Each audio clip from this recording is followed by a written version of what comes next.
ലോകത്തിന്റെ പല ഭാഗങ്ങളിലും പല സംഭവങ്ങളും നടക്കുന്നുണ്ട്. ഇതെല്ലാം അതിന്റെ അർത്ഥം എന്താ? ഖിയാമത്ത് സംഭവിച്ചുകൊണ്ടേയിരിക്കുന്നു എന്നതിന് തെളിവാണ്. അപ്പോൾ അന്ത്യനാൾ നാം അറിയപ്പെടാത്ത അത്ഭുതം എന്ന് പറയുമ്പോൾ നാം അറിയപ്പെടാത്ത ഒരു കാര്യമാണ്. ഒരാൾ മരണപ്പെടൽ അവന്റെ ഖിയാമത്താണെന്നുള്ള കാര്യം നമുക്ക് ആർക്കും അറിയില്ല. സംഭവം എനിക്ക് നിങ്ങൾക്കും അറിയില്ല.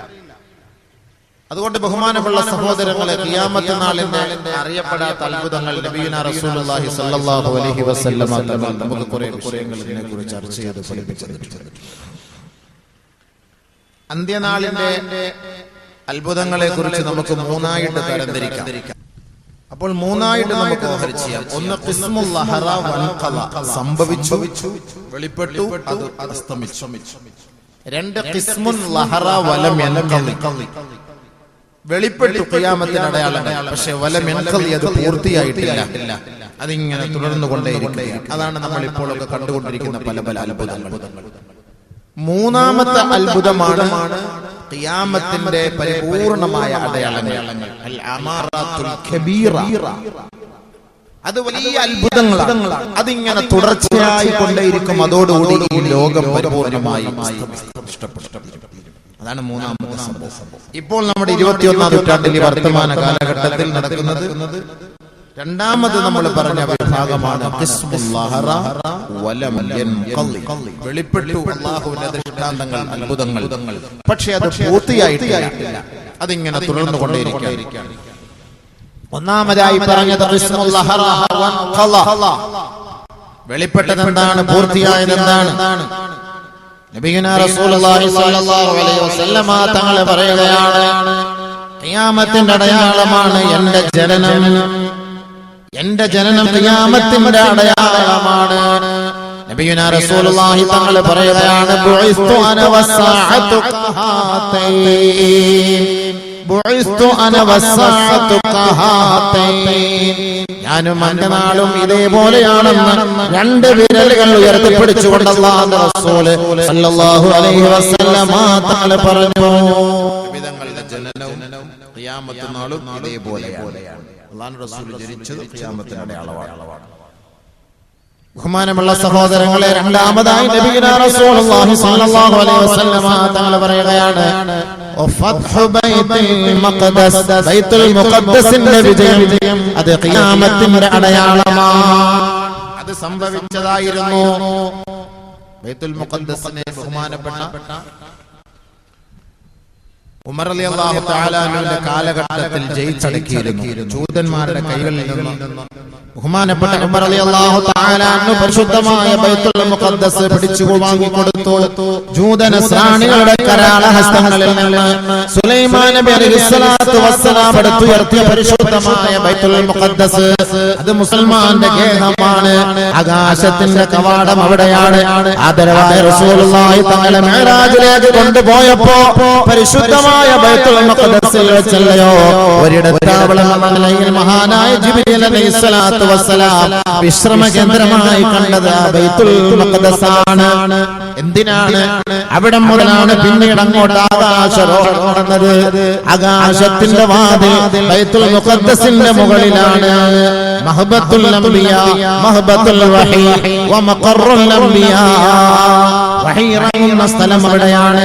മാലാഖമാരുടെ സങ്കേതം അവിടെയാണ്. പ്രവാചകന്മാരുടെ ഖബറിടം അവിടെയാണ്. എത്രയോ ചരിത്രങ്ങളാണ് തിരുത്തി കുറിച്ചത്. എത്രയോ ചരിത്രങ്ങളാണ് ബൈത്തുൽ മുഖദ്ദസിന് പറയാനുള്ളത്. ആ പരിശുദ്ധമായ ബൈത്തുൽ മുഖദ്ദസ് ലോകത്തെ മാടി വിളിച്ചിരുന്ന ഒരു നാടായിരുന്നില്ലേ? ലോകത്ത് സമ്പൽ സമൃദ്ധി കൊണ്ട് അനുഗ്രഹീതമാക്കപ്പെട്ട നാടായിരുന്നു പരിശുദ്ധമായ ബൈത്തുൽ മുഖദ്ദസ്. 16 മാസക്കാലത്തോളം അല്ലാഹുവിന്റെ റസൂൽ അവിടേക്ക് നോക്കിയല്ലയോ നമസ്കരിച്ചിരുന്നത്. എത്രത്തോളം മഹനീയമായ ബൈത്തുൽ മുഖദ്ദസിന്റെ വിജയം ഖിയാമത്തിന്റെ അടയാളമാണെന്ന് ഹബീബുനാ ശഫീഉനാ റസൂലുള്ളാഹി സ്വല്ലല്ലാഹു അലൈഹി വസല്ലം അത് സംഭവിച്ചു. ബൈത്തുൽ മുഖദ്ദസ് പരിപൂർണമായി മോചിപ്പിച്ചു. മുസ്ലിമീങ്ങളുടെ കൈകളിൽ ഏൽപ്പിച്ചത് ബഹുമാനപ്പെട്ട ഉമർ റളിയല്ലാഹു തആലയുടെ കാലഘട്ടത്തിലാണ്. ഉമർ റളിയല്ലാഹു തആല അത് പിടിച്ചെടുക്കാൻ വേണ്ടി പോയത് ഏത് കോലത്തിലാണ്? 18 തുന്നലുകളുള്ള ഒരു കുപ്പായം അണിഞ്ഞുകൊണ്ട് കുതിരപ്പുറത്ത് യാത്ര ചെയ്ത് ബഹുമാനപ്പെട്ട ഉമർ അൽ ഫാറൂഖ് സഞ്ചരിക്കുമ്പോ പ്രമുഖരായ സ്വഹാബാക്കൾ മഹാനായ ഉമറിനോട് പറയുകയാണ്, അൽ അല്ല മഹാനവറുകളെ അമീറുൽ മുഅ്മിനീൻ ഇന്നൊരു സംഭാഷണത്തിന് പോവുകയാണ്. ഇന്ന് നമ്മളിൽപ്പെട്ട മുസ്ലിമീങ്ങളും മുസ്ലിമീങ്ങളുമായുള്ള സ്നേഹ സംവാദമാണ് നടക്കാൻ പോകുന്നത്. അങ്ങ് രാജ്യത്തിന്റെ കിരീടാവകാശിയാണ്, അങ്ങ് രാജ്യം ഭരിക്കുന്ന അമീറാണ്. അതുകൊണ്ട് അങ്ങയുടെ ശരീരത്തിൽ ധരിച്ചിരിക്കുന്ന വസ്ത്രത്തിൽ 18ഓളം തയ്യലുകളുണ്ട്, തുന്നലുകളുണ്ട്. അതുകൊണ്ട് മഹാനവറുകളെ ഞങ്ങൾ അങ്ങേക്ക് വേണ്ടി ഒരു പുതിയ വസ്ത്രം വാങ്ങിയിട്ടുണ്ട്. ആ വസ്ത്രം അങ്ങ് ധരിച്ചിട്ട് അങ്ങയുടെ ശരീരത്തിൽ കിടക്കുന്ന ആ കീറിപ്പറഞ്ഞ വസ്ത്രമൊന്ന് മാറ്റിവെച്ചാലും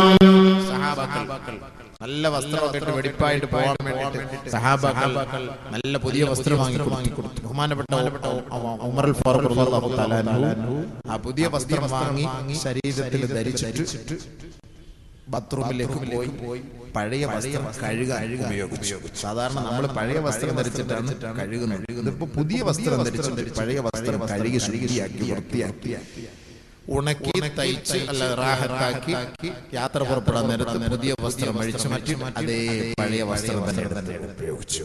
മഹാന്മാരായ സ്വഹാബത്ത് ബഹുമാനപ്പെട്ട ഉമറുൽ ഫാറൂഖിനോട് ചോദിക്കുകയാണ്, അല്ലയോ അമീറുൽ മുഅ്മിനീൻ, അങ്ങേക്ക് വേണ്ടി ഞങ്ങൾ വാങ്ങി തന്ന സമ്മാനം അങ്ങ് തിരസ്കരിക്കുകയാണോ? ഇല്ല സ്വഹാബത്തെ, ഇല്ല സ്വഹാബത്തെ. പ്രൗഢിയിലും പ്രതാപത്തിലുമല്ല കാര്യമുള്ളത്, വരിയല്ലുകൾ കൊണ്ട് മൂടപ്പോട ഹൃദയത്തിന്റെ അന്തരത്തിലുള്ള ഈമാനിക ജ്യോതിസുണ്ടല്ലോ, അതിനാണ് കാര്യമുള്ളത്. ബാഹ്യരൂപത്തിലേക്കല്ല പടച്ച തമ്പുരാൻ ഒരാളെ ശ്രദ്ധിക്കുക. ഇന്നല്ലാഹ ലാ യൻദുറു ഇലാ സുവരിക്കും വലാ ഇലാ അജ്സാമിക്കും വലാകിൻ യൻദുറു ഇലാ ഖുലൂബിക്കും. പടച്ച തമ്പുരാൻ അവന്റെ ഹൃദയത്തിന്റെ ഉള്ളിലേക്കാണ് നോക്കുക, അവന്റെ വസ്ത്രത്തിലേക്കല്ല, അവന്റെ വെളിഭാഗമായ ബാഹ്യമായ ഭാഗങ്ങളിലേക്കല്ല, അവന്റെ ഈമാനിക ജ്യോതിസിലേക്കാണ് പടച്ചവൻ നോക്കുക എന്ന് മഹാനായ ഉമറുൽ ഫാറൂഖ് പറഞ്ഞെങ്കിൽ ആദരവായ റസൂലുള്ളാഹി തങ്ങളെ പട്ടിണി കിടന്ന കാലങ്ങളെ ഓർമ്മിപ്പിച്ചു കൊടുത്തു. അല്ലാഹുവിന്റെ റസൂൽ കണ്ടം വെച്ച വസ്ത്രം ധരിച്ചിരുന്ന കാലത്തെ കുറിച്ച് അറിവരക്കി. ഹബീബായ റസൂലുള്ളാഹി തങ്ങൾ വിരുപ്പില്ലാതെ ഓലപ്പന മടലിൽ കിടന്ന ചരിത്രം ബഹുമാനപ്പെട്ട അമീറുൽ മുഅ്മിനീൻ സഹാബാക്കളെ തെളിയപ്പെടുത്തുകയായി. അതുകൊണ്ട് സഹാബത്തെ നമുക്ക് വേണ്ടത് ഈമാനിക ജ്യോതിസാണ്, ഈമാനിക പവറിലെ നമുക്ക് പിടിച്ചെടുക്കാൻ കഴിയുള്ളൂ. അങ്ങനെ 18 കീറലുള്ള തുന്നലുള്ള വസ്ത്രം ധരിച്ചിട്ടാണ് മഹാനായ ഉമർ റളിയല്ലാഹു അൻഹു ബൈത്തുൽ മുഖദ്ദസ് കീഴ്പ്പെടുത്താൻ പോയത്. നമ്മളൊക്കെ വാഹനത്തിന് വരാൻ പോകണമെങ്കിൽ പറഞ്ഞ പോലെ ആരൊക്കെ ഈ ഫേസ്ബുക്കിലൊക്കെ പറഞ്ഞിരുന്നു, ഇങ്ങനെ കയ്യിൽ പ്രത്യേകം തുടച്ച് ഊത്, പിന്നെ പ്രത്യേകമായ ഒരു ഷാള്, പ്രത്യേകമായ ഒരു ഉടുപ്പ്, പ്രത്യേകമായ ഒരു മുണ്ട്, അങ്ങനെയൊക്കെയാണ് പറഞ്ഞാൽ ഫേസ്ബുക്കിലൊക്കെ കണ്ടു. അൽഹംദുലില്ലാഹ് വൃത്തി വേണമല്ലോ. ഇന്നല്ലാഹ തയ്യിബുൻ ഇന്നല്ലാഹ നളീഫുൻ യുഹിബ്ബുൻ നളാഫ. അല്ലാഹു വൃത്തി ഇഷ്ടപ്പെടുന്നു. അതുകൊണ്ട് നമ്മളിപ്പോ കീറി പറഞ്ഞ ഒരു വസ്ത്രം ധരിച്ചുകൊണ്ട് നിങ്ങളുടെ മുന്നിലേക്ക് വന്ന് പ്രസംഗിക്കാൻ പറ്റുമോ? ഇന്നത്തെ കാലഘട്ടം അങ്ങനെയൊന്നുമല്ലല്ലോ. അല്ലാഹു തൗഫീഖ് ചെയ്ത് റാഹത്തായ രീതിയിൽ ജീവിക്കാനുള്ള സൗകര്യങ്ങളൊക്കെ ഉണ്ട്. വസ്ത്രത്തിലും ചെരുപ്പിലും വാഹനത്തിലും ഒന്നും നമ്മൾ പിശുക്ക് കാണിക്കേണ്ടതില്ല. എന്നും പറഞ്ഞാൽ ആഡംബരമാകണമെന്നല്ല അതിന്റെ അർത്ഥം. ജനങ്ങളുടെ മുന്നിൽ ഒന്ന് വൃത്തിയായിട്ട് പോകണം. ഫേസ്ബുക്കിൽ ഇങ്ങനെ വാട്സപ്പിലൊക്കെ കണ്ടതുകൊണ്ട് ഞാൻ പറഞ്ഞു പോയതാ. ആരൊക്കെയോ ഇപ്പം കമന്റ് അടിക്കാൻ ഇഷ്ടം പോലെ ആളുകളുണ്ടല്ലോ, കമന്റിന് ഇഷ്ടം പോലെ ആളുകളുണ്ട്. ഇന്നത്തെ പ്രാസംഗികന്മാരൊക്കെ പോകുന്ന രംഗങ്ങളെ കുറിച്ച് ഇങ്ങനെ വിവരിച്ചപ്പോൾ ഒരു എപ്പിസോഡ് എടുക്കാൻ പറ്റിയ ഒരു വിവരമായിരുന്നു. അതും കൂടെ ഉള്ളു. അപ്പൊ അതൊക്കെ നമ്മളിങ്ങനെ കണ്ടതുകൊണ്ട് പറഞ്ഞു പോയതാണ്. ബഹുമാനമുള്ള സഹോദരങ്ങളെ, അപ്പോൾ വൃത്തി ഈമാന്റെ ഭാഗമാണ്. സല്ലല്ലാഹു അലൈഹി വസല്ലം തങ്ങൾ പറഞ്ഞ വാക്കാണ്, അല്ലാഹു ഇഷ്ടപ്പെട്ട കാര്യമാണ്. എന്തുകൊണ്ടാണ് ഇങ്ങനെ നമ്മൾ പ്രാസംഗികന്മാരെ കുറിച്ച് പറയുന്നതിനേക്കാളും നല്ലത്? എത്രയോ പേര് നിസ്കരിക്കാൻ വേണ്ടി പള്ളിയിലേക്ക് വരുന്നു, രാത്രി ഉടുത്ത കൂതറ കൈലി ഉടുത്തോണ്ട പള്ളിക്ക് സുബഹിക്ക് വരാൻ അതിനെ കുറിച്ചൊന്ന് ചർച്ച ചെയ്യാൻ ആരുമില്ല. ബർമൂഡ ഇട്ടുകൊണ്ട് പള്ളിയിൽ നമസ്കരിക്കാൻ വരികയാണ്. അതിനെതിരെ പ്രതികരിക്കാൻ എന്ന സമുദായമില്ല. പ്രഭാഷണം നടത്തുന്ന മുസ്ലിയാക്കന്മാരുടെ പച്ചർച്ച ചെയ്യാൻ വേണ്ടി നടക്കുകയാണ്. കാരണം എന്താ? പാതിരാ സമയത്ത് സിനിമാ തിയേറ്ററിലും ഇശൽ നിലാവിലും ഗാനമേളയിലും ഒക്കെ പോകേണ്ട ഈ ഉമ്മത്തിനെയൊക്കെ പിടിച്ചിരുത്തി 1-2 മണിക്കൂർ വാത് പറഞ്ഞ ആ സദസ്സിലെങ്കിലും അത്രയും സമയം അവർ ഇരിക്കുന്നില്ല. അതിനുള്ളൊരു വഴി ഒരുക്കിയ ഈ പണ്ഡിതന്മാരെ പറയുന്ന കാര്യമില്ലല്ലോ. ന്യൂനതകൾ പറഞ്ഞു കൊടുക്കണം, പക്ഷെ ന്യൂനതകൾ പരസ്യപ്പെടുത്തലല്ല വേണ്ടത്. ന്യൂനതകൾ പറയണം. ന്യൂനത ഇല്ലാത്ത ആരാണ്? അല്ലാഹ് അല്ലാത്ത എല്ലാത്തിനും ന്യൂനതയുണ്ട്. ന്യൂനത ന്യൂനതയില്ലാത്തതായിട്ട് ഒന്നും തന്നെ ന്യൂനതയില്ലാത്ത ഒരാളൊന്ന് കടന്നു വരട്ടെ, അദ്ദേഹത്തിന്റെ നിത്യജീവിതത്തെ ഒന്ന് പരിശോധിച്ചു നോക്കണം. എന്തായിരിക്കും അദ്ദേഹത്തിന്റെ നിത്യജീവിതത്തിൽ അദ്ദേഹം ചെയ്യുന്നത്? അതുകൊണ്ട് ഒരു നല്ല വസ്ത്രത്തെ കണ്ടുകൊണ്ടോ, ഒരു വാഹനത്തെ കണ്ടുകൊണ്ടോ, ഒരു വീട് കണ്ടുകൊണ്ടോ ആരും അത്ഭുതപ്പെടേണ്ടതില്ല.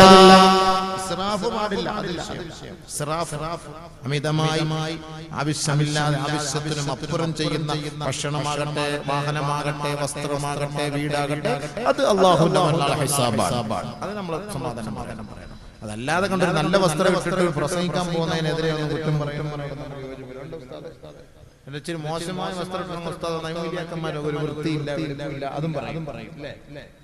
വൃത്തിയില്ല, വെളിപ്പില്ലാതെ മുസ്ലിയാക്കന്മാര് വരുന്നു, അതും പറയും, കുറ്റം പറയും.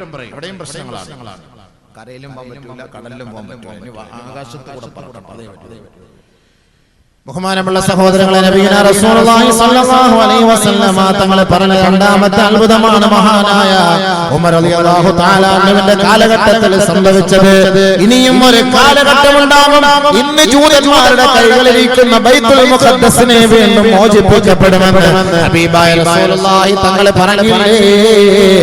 ഔഫ് ഇബ്നു മാലിക് റളിയല്ലാഹു അൻഹു റിപ്പോർട്ട് ചെയ്യുന്ന ഹദീസിൽ കാണാം, നബിയുനാ റസൂലുള്ളാഹി തങ്ങളോടൊപ്പം ഗസ്വത്ത് തബൂക്ക് പങ്കെടുത്തുകൊണ്ടിരിക്കുമ്പോ അല്ലാഹുവിന്റെ റസൂലിനോട് അന്ത്യനാളിന്റെ അത്ഭുതങ്ങളെ കുറിച്ച് ചോദിച്ചു മഹാനായ ഔഫ് ഇബ്നു മാലിക് റളിയല്ലാഹു അൻഹുവിനോട് നബിയുനാ റസൂലുള്ളാഹി തങ്ങൾ പറയുകയാണ്, എഴുതൂ സഹോദരാ, വമൗതി, എന്റെ മരണം ഖിയാമത്തിന്റെ അടയാളമാണ്. ആദ്യ നബി തങ്ങൾ പറഞ്ഞത് എന്റെ ജീവിതം ഖിയാമത്തിന്റെ അടയാളമാണ്. സല്ലല്ലാഹു അലൈഹി വസല്ലം തങ്ങൾ ഗസ്വത്ത് തബൂക്കിൽ ഔഫ് ഇബ്നു മാലിക് സഹാബാക്കളോട് യാത്ര ചെയ്യുമ്പോൾ പറഞ്ഞതാണ്, എഴുതിക്കോ ഖിയാമത്തിന്റെ അടയാളമാണ്. അതിൽ നബി സല്ലല്ലാഹു അലൈഹി വസല്ലം തങ്ങൾ പറഞ്ഞത്, മൗതി, എന്റെ മരണം, എന്റെ വഫാത്ത് ഖിയാമത്തിന്റെ അടയാളമാണ്. അതേ കൂട്ടത്തിൽ അല്ലാഹുവിന്റെ റസൂൽ പറയുകയുണ്ടായി, വഫത്ഹി ബൈത്തുൽ മുഖദ്ദസ്, ബൈത്തുൽ മുഖദ്ദസ് വീണ്ടും ജയിച്ചടക്കപ്പെടും. വീണ്ടും വിജയിക്കും ബൈത്തുൽ മുഖദ്ദസ്. അന്ന് ദീനിന്റെ കേന്ദ്രം ബൈത്തുൽ മുഖദ്ദസായി, മദീന അല്ല. ആരും ശ്രദ്ധിക്കപ്പെടാതെ മദീന മാറിപ്പോകും. മദീനയുടെ മണ്ണിലെ പക്ഷിപ്രവാദികൾ കൊണ്ട് നിറയും, പട്ടികളും നായികളും ചെന്നായികളും കൊണ്ട് നിറയും.